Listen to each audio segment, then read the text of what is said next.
మున్సిపాలిటీలు రాష్ట్ర అభివృద్ధిలో కీలక పాత్ర పోషిస్తున్నాయి. మౌలిక సదుపాయాలు, పారిశుద్ధ్యం, తాగునీరు వంటి సదుపాయాల కల్పనపై కూటమి ప్రభుత్వం ప్రత్యేక దృష్టి సారించి బడ్జెట్లో 14,539 కోట్లు కేటాయించి అభివృద్ధికి బాటలు వేసినటువంటి ముఖ్యమంత్రి శ్రీ నారా చంద్రబాబు నాయుడు గారికి, గౌరవ మంత్రి నారాయణ గారికి ధన్యవాదాలు తెలియజేసుకున్నాను అధ్యక్ష.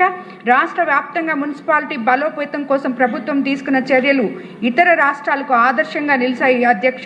స్వచ్ఛ మున్సిపాలిటీల్లో కేంద్ర ర్యాంకింగ్లో కూడా ఏపీ మున్సిపాలిటీలు ముందంజలో ఉన్నాయి అధ్యక్ష. అలాగే మన మినిస్టర్ నారాయణ గారు డంపింగ్ యార్డ్స్కి జిల్లాలో ఉన్న ముఖ్యంగా మా జిల్లాలో ఉన్న డంపింగ్ యార్డ్స్కి కదలిక తీసుకురావడానికి నిజంగా అభినందిస్తున్నాం అధ్యక్ష. అలాగే కోవూరు నియోజకవర్గ పరిధిలోని ఏకైక మున్సిపాలిటీలో ఉన్న బుచ్చిరెడ్డిపాలెం పట్టణాన్ని గ్రేడ్ 2 మున్సిపాలిటీగా అప్గ్రేడ్ చేసినందుకు మంత్రి గారికి, ప్రభుత్వానికి ధన్యవాదాలు తెలియజేసుకుంటున్నాను అధ్యక్ష. బుచ్చిరెడ్డిపాలెం పట్టణం గ్రేడ్ 2 మున్సిపాలిటీ ప్రమాణాలకు అనుగుణంగా ఉండాల్సిన సిబ్బంది, డ్రైన్లు, రోడ్లు లాంటి మౌలిక సదుపాయాల కల్పనకు నిధులు కేటాయింపు జరపాలని మీ ద్వారా సంబంధిత మంత్రి గారికి విజ్ఞప్తి చేసుకున్నాను అధ్యక్ష. బుచ్చిరెడ్డిపాలెం పట్టణంలో గుడిపల్లి కాలువ, రేబాల కాలువ అనే 2 ప్రధాన కాలువలు ఉన్నాయి అధ్యక్ష.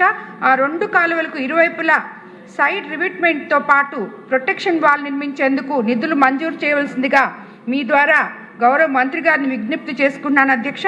అలాగే అధ్యక్ష, మరో ముఖ్యమైన విషయం ఏమిటంటే 40,000కు పైగా జనాభా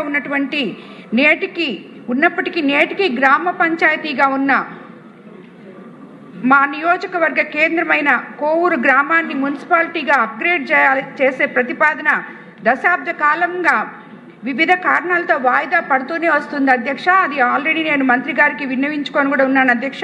మా జిల్లాలో కోవూరు కన్నా తక్కువ జనాభా కలిగిన గ్రామాలు మున్సిపాలిటీగా అప్గ్రేడ్ చేస్తున్నాయి అధ్యక్ష. కోవూరు గ్రామంతో పడుగుపాడు, పోతిరెడ్డిపాలెం గ్రామాలు దాదాపు మెర్జ్ అయిపోయి ఉన్న విషయం మా జిల్లా వాసి అయిన పట్టణాభివృద్ధి శాఖ మంత్రి గారికి తెలుసు అధ్యక్ష. కోవూరు, పడుగుపాడు, పోతిరెడ్డిపాలెం పంచాయతీలను విలీనం చేస్తే దాదాపు 75,000 వరకు జనాభాలు ఉంటుంది అధ్యక్ష. స్థానిక ప్రజల ఆకాంక్షలను దృష్టిలో ఉంచుకొని వీలైనంత త్వరగా కోవూరు పంచాయతీని మున్సిపాలిటీగా అప్గ్రేడ్ చేసే అభివృద్ధి పరచవలసిందిగా మీ ద్వారా ప్రభుత్వానికి విజ్ఞప్తి చేస్తున్నాను అధ్యక్ష. అలాగే డెల్టా ఏరియా అయిన మా కాన్స్టిట్యున్సీలో మున్సిపాలిటీ సెకండ్ గ్రేడ్గా అప్గ్రేడ్ చేసినందుకు అక్కడ మైనారిటీ సభ్యులు ప్రజలు ఎక్కువగా ఉన్నందువలన, ఇళ్ళు చాలా తక్కువగా ఉన్నందువలన మాకు టిడ్కో ఇళ్ళు కూడా మంజూరు చేసి ప్రజలకు అందించాలని కూడా మీ ద్వారా నేను మంత్రివర్యుని కోరుకుంటున్నాను అధ్యక్ష. ధన్యవాదాలు అధ్యక్ష. మంత్రి గారు.